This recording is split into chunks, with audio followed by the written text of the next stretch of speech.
So yeah, onboard library. Nice meeting you, man. Sort of turn to scroll and push to select, right? So yeah, we like this stuff is still sort of in development. We're trying to figure out how best to do the UI, but you can definitely pick up like an artist list, and you can start to get a sense of what's on there, right? So scroll through, pick a track, and right, and then again the BPM. So it's time stretch. It's sort of DJ quality time stretch, right? So that's where we spend a lot of our processing cycles. But what that lets you do is like kind of radically speed up and slow down. So, and then 2-channel DJ mixer, right? So channel 1, channel 2, right? Channel 1, channel 2. So when you're on channel 1, your EQs are controlling channel 1. Yeah. Right. So I switch over to channel 2, and then that's how I load the next track. This will ingest Rekordbox XML library, which means you get beat grid data, tempo, ID3 tags, all that stuff, as well as key match data. So tracks with a plus next to them in the library means they sort of satisfy the key matching algorithm, right?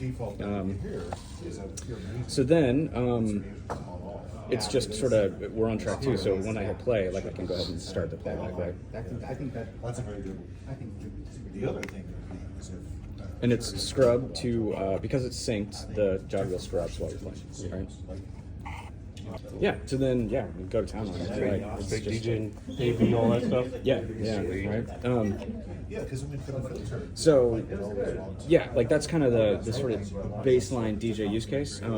There's also, on the demo, like, so there's also sort of trim controls, so you can sort of, it's sort of the rest of your channel rail, right? Because it's like a super minimal layout, we had to like try to find ways to make this thing feel good to use. But so yeah, the trim, there's the DJ looper, right? Which you punch in and it'll just start a loop. And then you can sort of extend that loop. You can also move the start point around.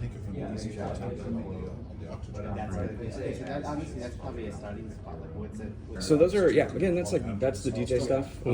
There is an additional the thing that we're starting to work on now is the syncing with external video.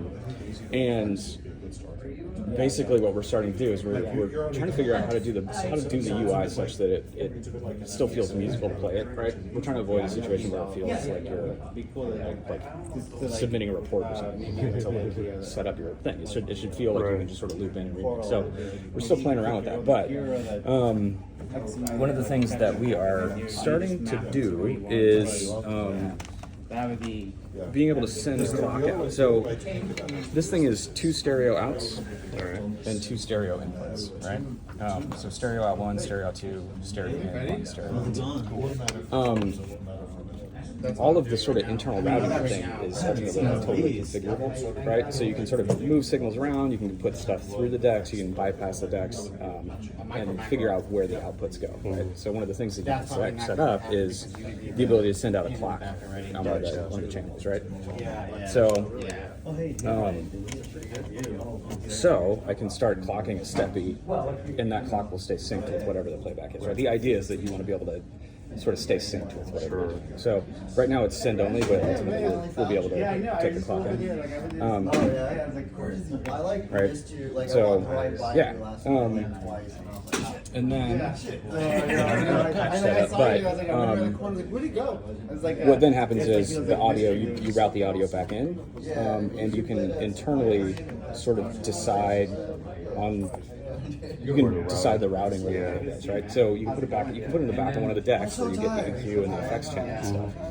Or you can bypass that and you can start doing send return style loops like you do a pedal board, right? So yeah, I will get a patch set up today so that this sort of starts to that a little bit. Does it sample at all? Does it sample at all? Or it just doesn't sample, it will record. Right. It'll do a full recording to the hard drive. And ultimately on the roadmap we do have a looper, like an Octatrack style looper. Yeah.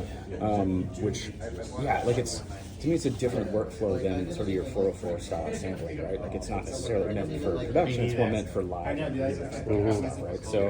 So trying to find a UX to make that happen is really a nice challenge to do in a way that's not quite as complex as Octatrack. Like it's not going to be quite as like, sort of precise and machine-like. It'll be more about like being able to sort of set up a groove. Right? Yeah, that's what we're trying to do. We're trying to get the first focus is on fun.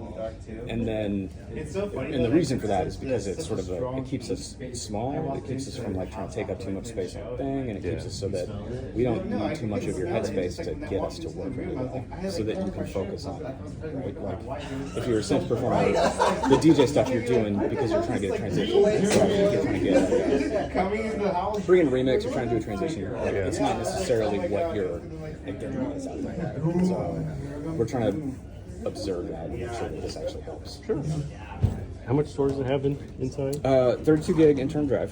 So it's sort of designed for lossy file playback. Okay. But USB will be able to host a thumb drive or a sweet thumb drive. Do you do audio of USB also? Yeah. So yeah, it's classic client. We have that about halfway done right now. It's going to do out. Right? We can do device side classic client. So like if you plug it into a DAW or even your just Mac OS computer, you can see the samples coming in. And we'll do obviously MIDI as well. Yeah.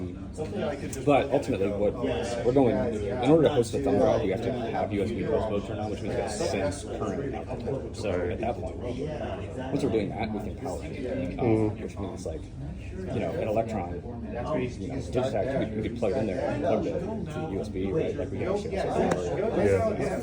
Nice. Yeah, cool. That's the D-Back. Nice to finally see one in person. That's great. Yeah, I'm glad you came out. Okay, sure. Yeah, I'll go. For sure.